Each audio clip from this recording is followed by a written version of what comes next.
Today, see this Land Cruiser destroyed, then transformed into one bad back-half buggy.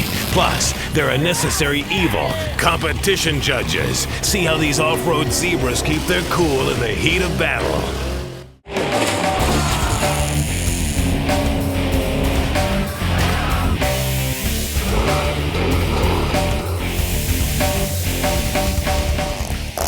Welcome to Xtreme 4x4. Today, you guys are in for a wild ride. We're about to take the next step into turning this lumpy old sagging wagon of an FJ60 into a true off-road machine. That's right, we've already made more room for bigger tires by doing a spring over on the front, better approach angle by doing a shackle reversal, and proper alignment angles by doing a cut and turn. Now, if we wanted to keep this wagon streetable, we'd simply do another spring over axle on the rear and be done with it. But we aren't. We want this thing to be hardcore off-road. So this FJ60 is about to become a back half buggy. We're gonna slice it right down the middle with a custom forelink. Now this has become very popular off-road because these things work great. Plus, it's a lot easier than linking both ends. And you get to keep the frame from about here forward. So you don't have to worry about making any custom mounts for any of your drivetrain, the engine, the transmission, steering, like you would have to do on like a 2 buggy or whatever. Going easier this way. That's not going to the swap meet.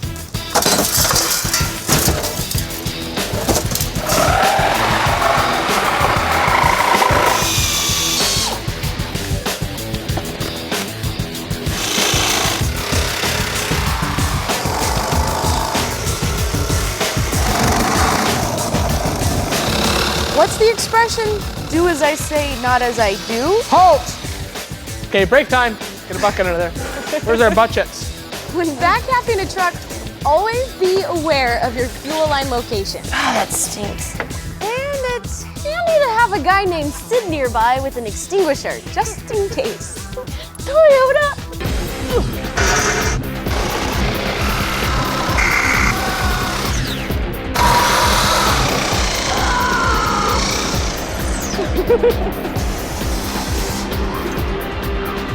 You ready, Sid? I'm ready.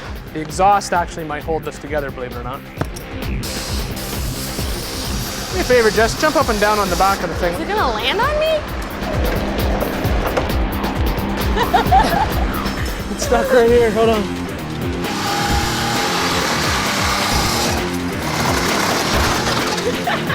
Ow, that kind of hurt. At this point in a project like this, you have to do 2 things. First of all, you gotta call up all your friends and everyone you know and have them come over and look at your truck because they're gonna think you're absolutely crazy. Second thing, you gotta figure out what you need to save off the back half of your truck. In our case, all we're gonna save is this rear axle, so we gotta cut it off.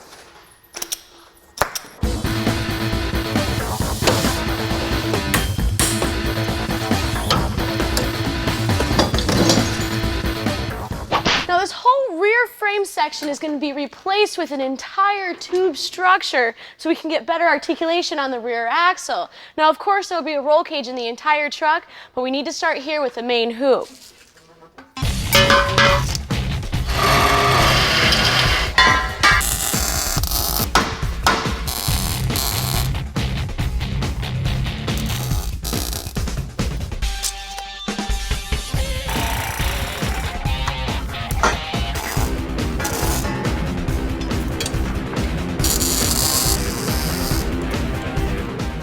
The nice thing about a tube buggy, or in this case, a tube back half truck, is you don't have to extend the vehicle's frame rails past the axle center line. That gives us great departure angles and rear approach, and the only thing you need back here is a tube to act as an upper shock mount. And with this tube in here, we can go ahead and set our wheelbase and start planning our forelink.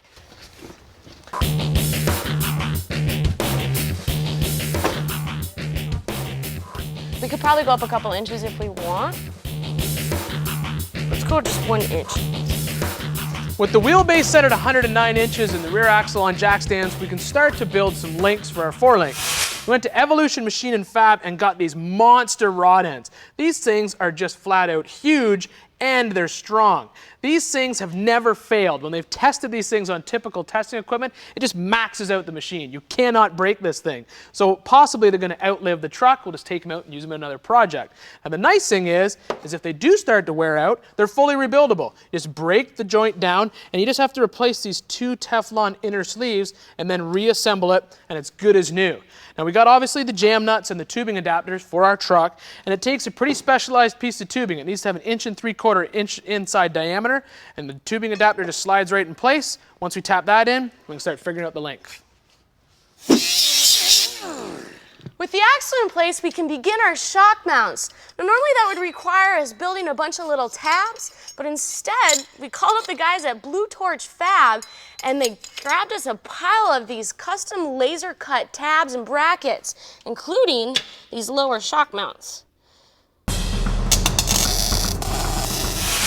The design for the 4-link on this truck is going to be a pretty typical double triangulated 4-link with 2 opposing V's. The lower links will have the rod end on one end, but on the other end, we're going to use Evolution Machine & Fab's Sage joint. It's the same design as the rod end, it just doesn't have the threaded shaft coming out of the end, so the lowers won't have a lot of adjustment. The uppers will go from the center of the axle out and have opposing threads, a right hand on one side and a left hand on the other, so when you twist that link, it changes the pinion angle. All we got to do now is figure out how long the lower has to be.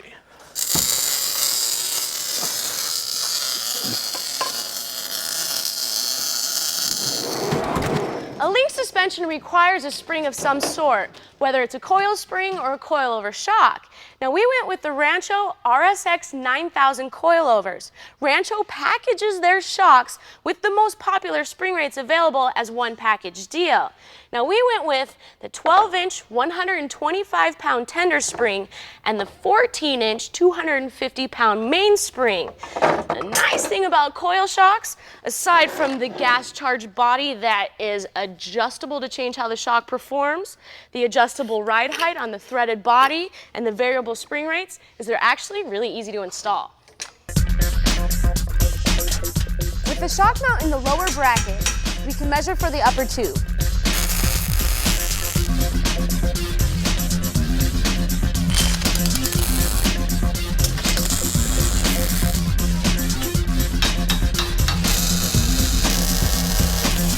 The most popular design of 4-link in trail trucks is the double triangulated 4-link setup. Oh my goodness! We will put the lower links into place as high on the axle tube as possible, and then onto the bottom side of the frame. The uppers are built at 70% of the lower's length. Mounting them on a truss from the top of the pumpkin provides vertical separation. Mounted at a slightly higher angle than the lowers, and with multiple attachment points at the frame to fine-tune the suspension.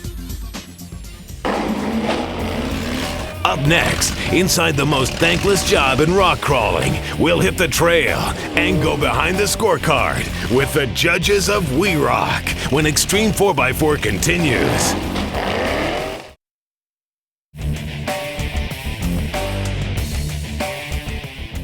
Competitive rock crawling tests the mental toughness of the driver, the physicality of the spotter, and of course, the mechanical ability of the vehicle. How all three work together determines the winner. But here's where it gets complicated. You lose points for backing up on the course, using a winch, and then of course hitting a cone. You've got bonus lines and progression points, and that's where it gets tough for the W.E.ROCK judges. Put up more than $10,000 for the winner, and the W.E.ROCK Grand National Finals brought out this country's best rock crawlers. This is a great event. This is the biggest. It's the Super Bowl of all rock crawling. You got the top teams from both coasts going at it for a big purse. With the national title on the line, even the judges weren't immune to this pressure cooker. Pressure's intense. It's a lot of pressure, yeah it is, because these guys are running for a lot of money. From a hit cone to using reverse, the sport of rock crawling is all about points. I gotta have some good math skills. They got the spotter bonus, they didn't use a strap, so that was a -5 points. So that negates that. They had 2 backs, but they had 3 progress points. So they ended up -1. The judging is the key to this. If they add an extra backup or 2 to our points, that could be the difference between first and second. We want them on their game. Which means close calls can get ugly. You're out! As a judge, there's always going to be friction between the driver and the judge. Judging sometimes is thankless. They're in competition. They're going to be heated sometimes if they think a call didn't go their way. We didn't hit that cone. I still don't believe we hit this cone going up, but that's what the judges say. I'd let them get up in my face, but in the end, I've got final say, and I know that. These men and women face more than verbal abuse. The level of danger, I think, is pretty high. We do get scars. We get hurt out here just like anybody else does. You know, you've got to watch these drivers run their course, and it puts you in some positions where if you're not on your toes, you know, you can either get run over or flipped over on. Very dangerous sport. I got this in Goldsdale, Washington, judging. Stop! Away from the course, judges and drivers can have a good laugh. You guys ready? Come race day, it's all business. 30 seconds! I drink beers with these guys, I have fun with these guys, and I know a lot of them personally, and I hang out with them outside of the competition setting. But for me, as soon as I put on that judge's shirt, all bets are off. Everybody's the same to me. Reverse! It's not that hard to separate, you know, our social knowings here from the judging. No, everybody's the same. Everybody out here is fair. We all treat everybody the same. When it comes to inside info, a judge's shirt won't stop the drivers from trying. You know, they all try to get information out of you, so they're all trying to, you know, what's the best way to go? You know, can I go up here or can I do this? The hardest thing about judging is you see the lines that they need to take on your course and you can't say anything. I'm a wheeler. I like to go wheeling, and I want to say no, go left, go right. You know, I want to help them, but you have to remain neutral. In this colossal event, a blown call would not have been funny, but these judges met the challenges thrown their way. Never can talk good about the judges, and they have done an excellent job this weekend. They're real good. They're real good. I haven't heard anyone complain about the judging so far, so it must be doing pretty good. There is a brotherhood of judges. We stick together, we go to all these events. You know, you'll see the same judges. You know that, you know, you're familiar with these guys. It's a really good core group of judges. I do this because I love it, and I love everybody here. Everybody here's friends. This is my family. This is totally my family. There's nothing that compares to being a judge. I mean, until you've done it and experienced it, once I did it, I was hooked.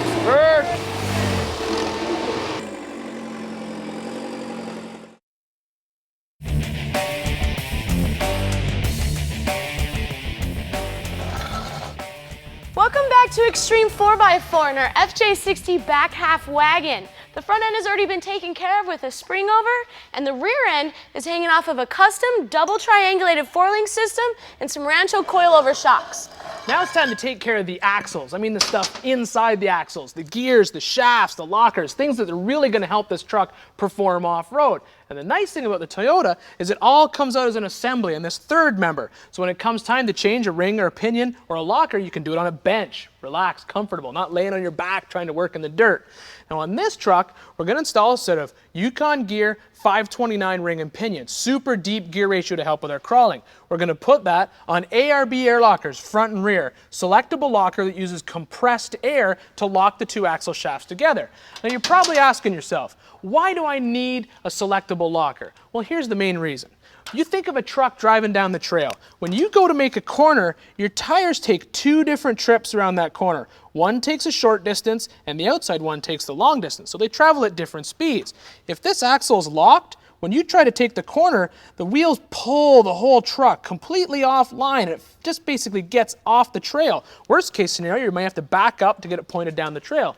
If you have a selectable locker, you can just unlock that front axle when you're making that corner. Make that super duper tight turn, get pointed straight down the trail, lock it up, true four-wheel drive, away you go.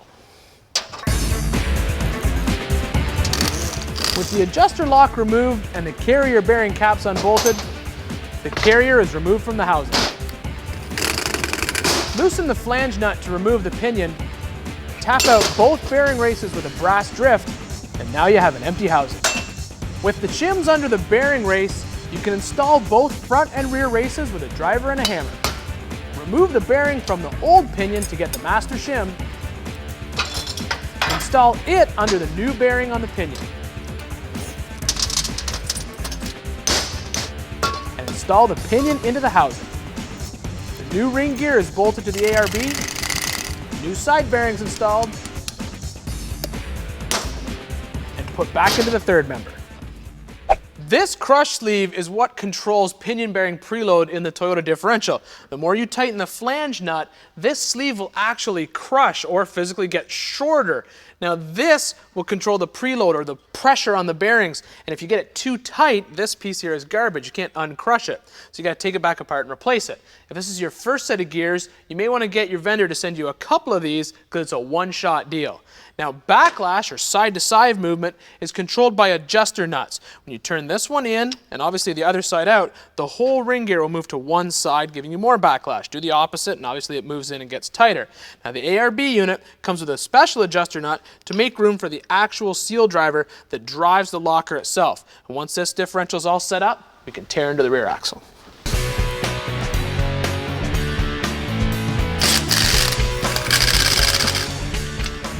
For the rear end, we're going to be using Poly Performance 4340 high-strength chromoly axles. They're made with a constant taper instead of an aggressive neck down, which is where the stock axles have a tendency to break. They're also designed with more deflection, which means that under stress, an axle will twist and then untwist instead of breaking. So as soon as we get these axle shafts in, we can go ahead and get it on some wheels and tires.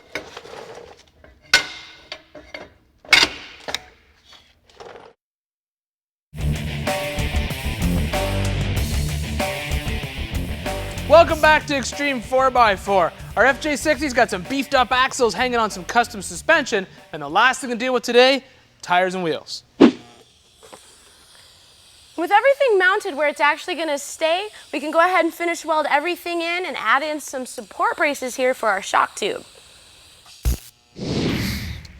Stasworks is one of the few companies that can custom build a set of steel double beadlock wheels. Now they press a custom designed center section into a steel wheel blank, and that allows them to set the back spacing at whatever you desire. Now the double beadlock feature pinches both sides of the tire to hold it steady when you're aired down. And the coolest part is you can either choose from a vast array of their choice of designs, or you can even have one custom designed for you. Use a ratchet strap to compress the insert and place it inside the tire. Make sure it's aligned. Then place both halves of the rim together and bolt it up.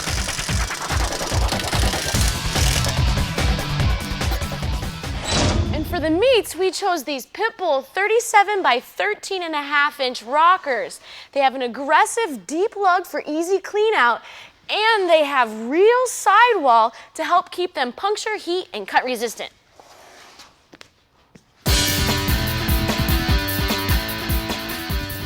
It's looking pretty sick. What do you think? I like it. It looks good, but I think right now we have 2 more wheels to build. Do we have to? Of course we have to. Mr. Workaholic.